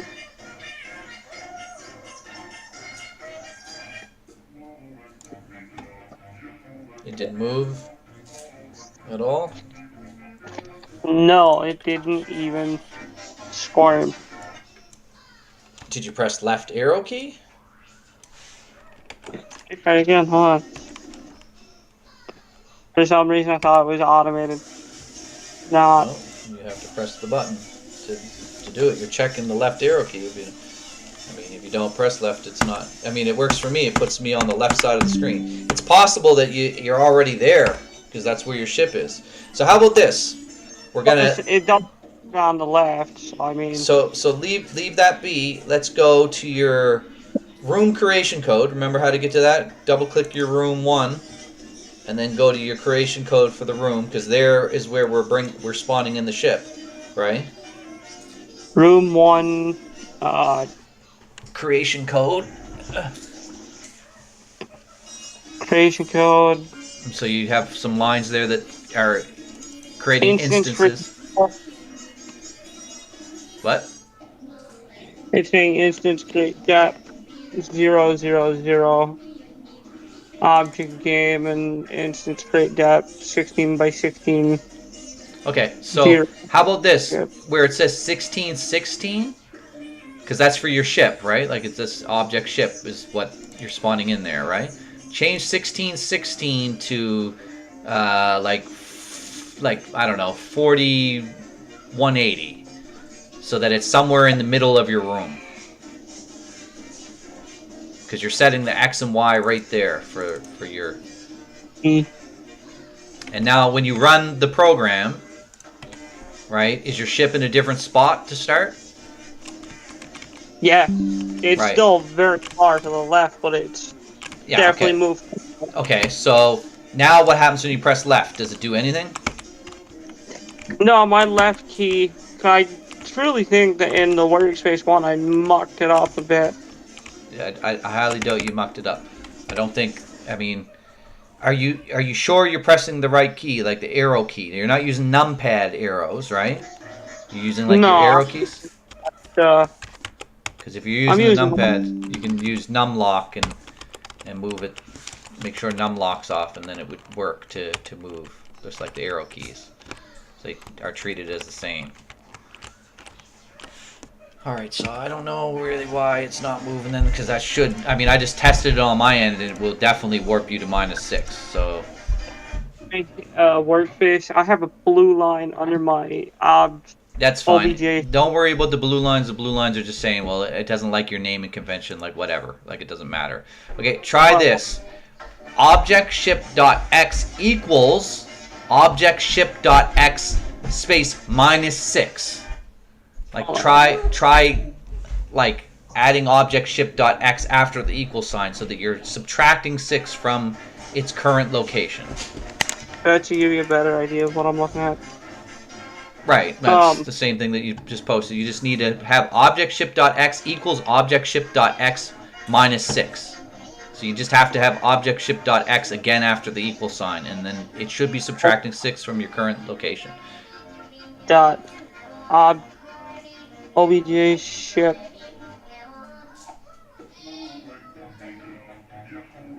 You said -6. Yeah, -6 could be anything. It could be -5, -1. The lower the number, the slower it's going to move left. So then we'll go something like this. And it has to be minus because you're moving to the left in order to move -7. left. Yeah, so 7 will be a little bit faster, but whatever. You should definitely see your ship move.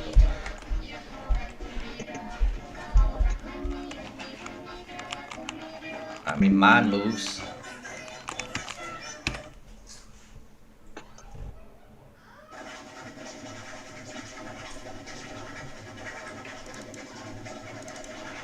Well, that's an interesting effect.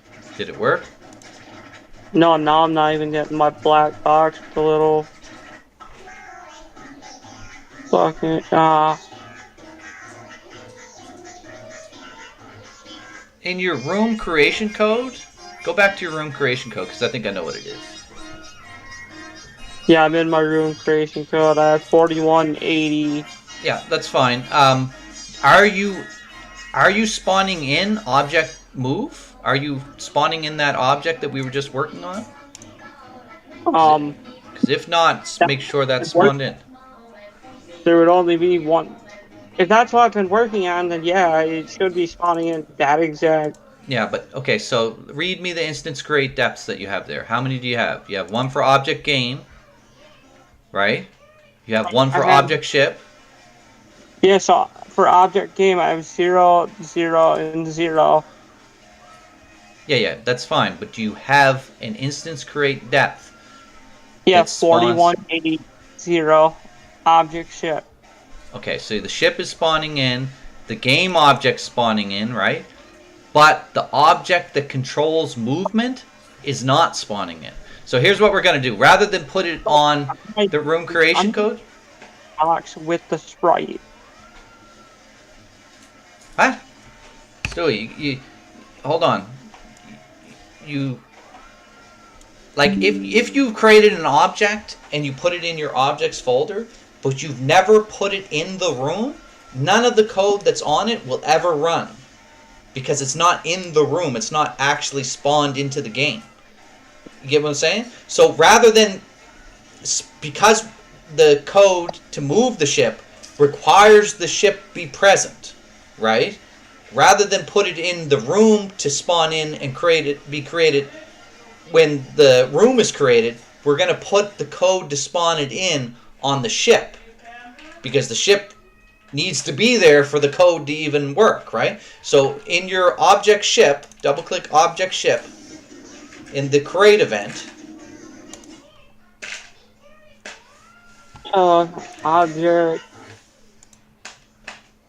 Object ship.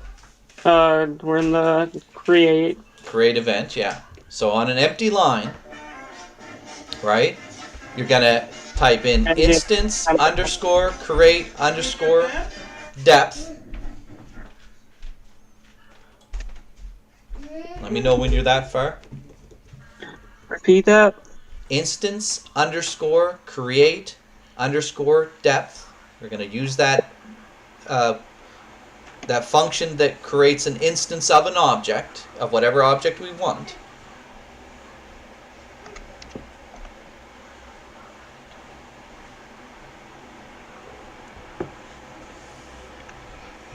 And then you got that written in. Now open parentheses, because you got to give that function some values that it's expecting, right? In this case, it requires an x and a y, the depth, and the object that we want, right?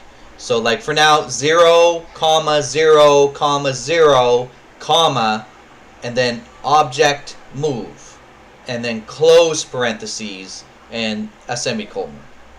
So like you're using a function to create an instance of that object called object move, because we need to spawn it into the room. If we never put it into the room, it's never going to run the code that's in that step event, because it doesn't exist in terms of like the game. And remember, if you hover over instance create depth, it'll tell you what it is. It's a function. You can create a new instance of the specified object at any given point within the room and at the depth specified. And it tells you what parameters or arguments you need to give it for it to work. In this case, it's an x, y, depth, and an object. It also has a variable structure, but we don't. It's an optional thing, and we don't care about that. We're not going to even use that right now. What did you say? The third 0. The third 0 is the specified of what depth. But because our object move doesn't have a sprite and it doesn't have any graphical component, it can be anywhere in the room. It doesn't matter. As long as it exists, right? Because if it doesn't exist, it can't run the code that's on it. But as long as it exists, it will run the code. And just say if we spawned in 10 of them, right? That's for whatever reason we were like, fuck it, we're going to make 1 million of them. Every single one of those objects would be running that identical code and that is checking the key and seeing if the ship moves. And so you could really bog down your program by like having 1 million of these objects. So on my one, I actually check to see when the ship first gets spawned, it then creates the object move. But only if object move doesn't exist yet. But we don't need to worry about that error checking. Like we just want to make sure that it spawns it. But it would come into play, like say if you had like 3 lives, and every time your ship got destroyed, it would spawn in a new ship. You wouldn't want the movement controller to respawn in with it, because now you have 2 movement controllers, even though you only have 1 ship, right? So it's like just little things like that, logic issues, right, that we'll deal with later. Like we Once don't... I put the instance create depth 0, Did you comma zero, comma zero. but did you open parentheses and close parentheses correctly around the parameters that you're passing in? Close the parentheses. Like, look, I'll look at Discord, and that's how mine looks. Okay, so it was obj move. Yeah, well, it's that one that we just were creating that movement logic on it, right? And once you have that, what I typed in there, right? Like once you copy that into your create event on object ship, compile and then run and then press the left button and see what happens. You said, I posted Alright, exactly what you need to type. F5.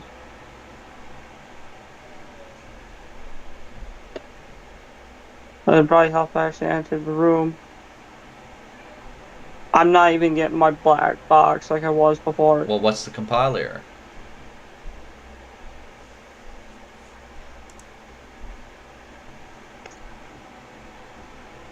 I can't even. Okay. So I'm gonna admit now I'm actually getting pretty darn frustrated. Well, what's the compile error, though? It's not giving me a, it's not giving me one. Yeah, but it's not. Because as I try to run the code, it is not, in the creation room, it is not giving me any form of compile. In the creation code. Where are you putting that code that I just gave you? I put the code into the object ship. Okay. That's where it's supposed to be. I'm not sure where your error is. In output, does it say anything about like failing to compile? You might have to scroll and like. Let me send this to you to make sure I even have this typed in right. Yeah. Well, I mean, if it's not giving you a compile error, then it has to be typed in right. I don't think it's that. But yeah, send it to me and I'll double check it. But wherever you were mucking around last, we're gonna have to go back and take a look at it because you must have done something to. I mean, sometimes GMS2 can have like bugs where you have to save the project and open up. Well, that's definitely wrong. Like 100% wrong. Right? Because you're missing a comma. And then you have a colon, not even a semicolon at the end. I mean, it's got a huge red line underneath it. It's like saying, this is definitely wrong. But it's because you forgot to put a comma after the last zero. You have to put a comma so it knows. Because right now, the third parameter of the four that you need is zero object move. And it's like, what the fuck is that? Alright, hold on. So now if I enter my room code after that.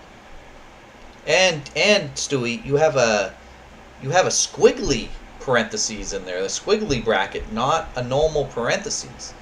You got. I did not know. You got three errors on that line. Well, I mean, if you're using a closed parentheses, you definitely don't ever mismatch the brackets and stuff. And the brackets are only used for condition blocks, so. You gave me the.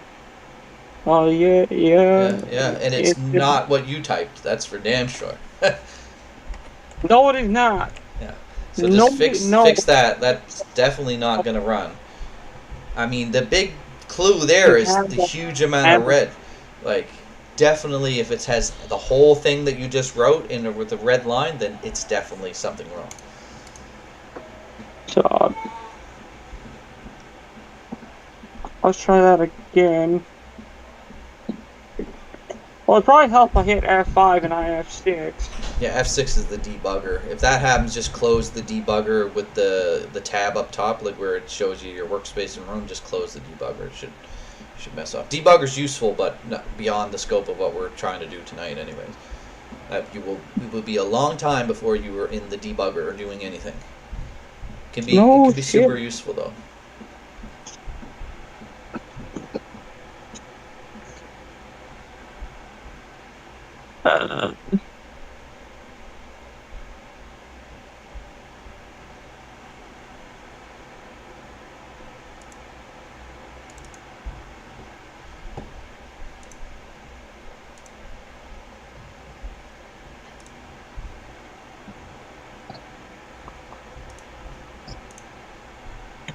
That looks better.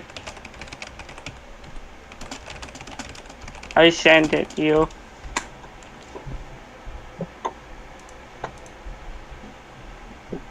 Yep, that looks fine. The blue lines are less of a problem. It's just the blue lines are just warnings. They're not like critical errors. It's warning you that it doesn't like how you've named your stuff. It wants you to like name it object with an underscore, but it's like I just prefer just to not even do that. So of course it's gonna bitch at me. I think I wish it would just mess off because it's not even a problem. But the blue lines are not so bad. So now when you run it, does a black box come up or does nothing happen? We're still at nothing. Yeah. And So, I'm looking for a compile error. I mean, maybe it's not a compile error because maybe it's doing exactly what it's supposed to do, but you might have mucked up something else. The only place that I could see that you mucked anything up might have been when you were in the room creation code. Did you change anything in there? Did you leave any errors in there, or did you? Well, room 1 we put I originally had 1616 Yeah, 0 and you changed that. That's fine. That shouldn't be a problem as long as you didn't. 16 and 16 it worked. I could at the very least see my image. Now I can't even get that much. Yeah, but if you change it to 1616, you're still going to be having whatever issue you had because it's not that. It can't be that. You're just feeding it X and Y values. I still had the box pop up. Yeah, but I'm saying that you must have messed something else up somewhere else. It must be somewhere in. I mean, try saving the project, closing the project, and then opening it back up. Save project. Close project. Yes. I really do appreciate you and Wank. I get a little irritated. I do not mean to. I mean, it's gonna be slow going, Stewie. Like it's not. I know. I just. It's not like it's gonna just suddenly be like I made a game. It's like with all my experience and stuff like that, I still don't have like a game made, right? I made lots of prototypes, and I enjoy making prototypes, right? And making things that I never like making improvements to things that I've made. Like I said, the missiles that I have are pretty cool in my game right now. I've actually done some things that I never did previously that are kind of neat that I like a lot more. Something fundamentally is still fucked, and I can't figure out where. I mean, I wish TeamViewer worked. Because I would fix it for you in 2 seconds, bro. And you don't have a way can you share your screen through Discord? What do you happen? Here's the problem. My mom specifically has told me a couple hundred times not to share anything. Okay. She doesn't need to know, Stewie. Yeah, that is the only other thing I'm thinking. I'm just trying to help you, bro. I'm not doing anything other than Game Maker for you, man. Yeah, so Go ask your mom. Say Chameleon Silk wants to try to help solve this issue that I'm having with Game Maker because he's been helping me for the last 2 days. Can I share my screen to him? told specifically, like don't share it with anyone. So You can't share your screen. What's I'm willing to bet I wouldn't be able to see very much anyways, but I could maybe spot the error. Like that's why I'm trying to. I mean, sharing the screen is a lot different than TeamViewer. The TeamViewer, I'm controlling your whole damn computer. I'm just trying to see your screen. How do I go about sharing the screen? I think you just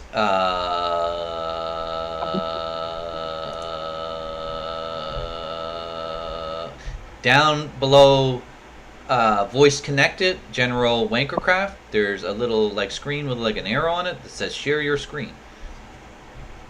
So down below Wankercraft, you said? Yeah, voice connected general wankercraft. And then it has turn on camera, share your screen, start an activity, and open a soundboard. Does open soundboard actually work? Down at the very bottom, Yeah, open down soundboard. below. Invite, Like right above open- your username or whatever. Should be like share Right your above. screen. Create. I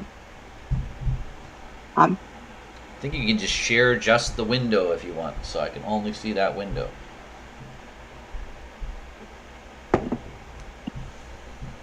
Create invite. You can just turn it on and I just join. Nobody else is gonna join, man. It's just this server is just us and some other people that never ever come around. So, and once we're done, you just turn it off and ta-da. I should ban you. I should kick you. I should time you out. I should disconnect you. I could deafen you. I could admin abuse you. Oh, you're not even set as a member. Oh, god damn it.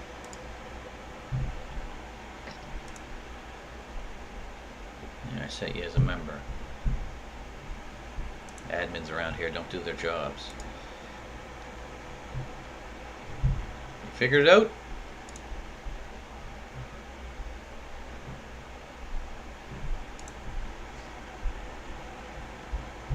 But yes, I'm not trying to get you to disobey your parents or anything like that, or whatever. Like, I'm not trying to get you to do something that you don't want to do. I'm just trying to help you, man. Yeah, I know. Trying to help you.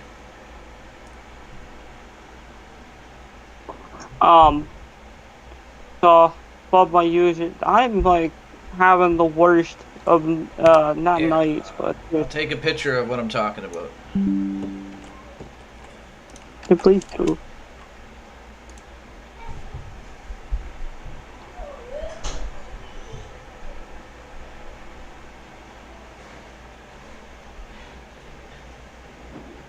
Do you see the icon that I'm talking about? I had to put my kids to bed soon too.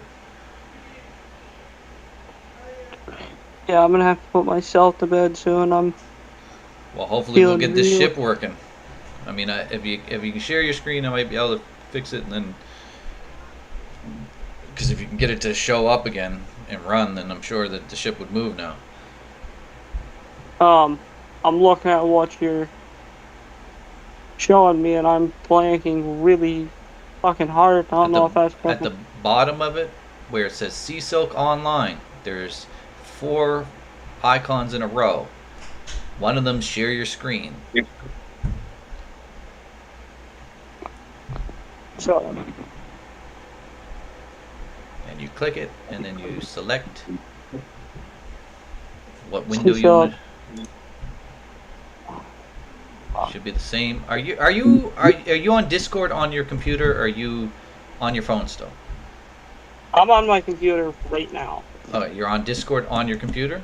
Oh, I'm talking to you through my phone, but I'm on my computer right You're now. not going to be able to share your screen through Discord if you're on your phone. Like, you have to use I know, the- I'm yeah, okay, literally okay, using my okay. phone for audio. Oh, okay. Alright. So you should be able to... I mean, it's right where you would Right. disconnect. Like, there, disconnect. Like, I press the disconnect button, right? Like, it's right down there by the disconnect. I mean, it says Game Maker Studio 2 shows what you're in, and then it's like voice connected, general Makercraft, and then there's 4 icons.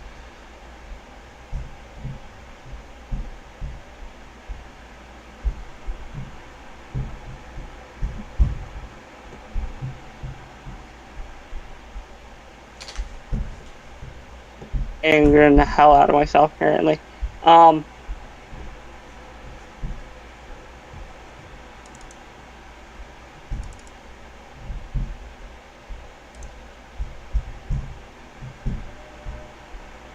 Dude, I need to call it for tonight and just think. Okay, Stewie, man. Hey, you just overthink things sometimes. Yeah, and my head is killing me, so let me call it for tonight. We'll get this working tomorrow. Yep, sounds like a plan, man. Jesus. It's alright, man. Just take a breather, take a break, and we'll talk. I'll quiz you on the same things that I did. Yup, and I'm already got something to study, so that will Yep. be Yeah, I'll be talking to you again tomorrow, man. Just Yeah. I'll let you know when I get home after work, and if you're around, we can And tackle it again. tomorrow will be a much better night too because I have a dentist appointment tomorrow. So I'm gonna learn how to screen share and all that stuff. Yeah, I mean, I just trying to get. I wish TeamViewer worked because then I could just take control and just fix whatever problem is, and that would I alleviate think some of the TeamViewer does frustration. work. I think there's a fundamental I'm fucking up. It's probably something so stupid, Stewie, that it's not even anything that you necessarily did wrong. I mean, it's not uncommon to have an error that just stops your program from running and just having to fix it, We right? can always try it tomorrow. Yep. That might be the first thing we'll want to try tomorrow. Alrighty, sounds good. I see it. See you, dude.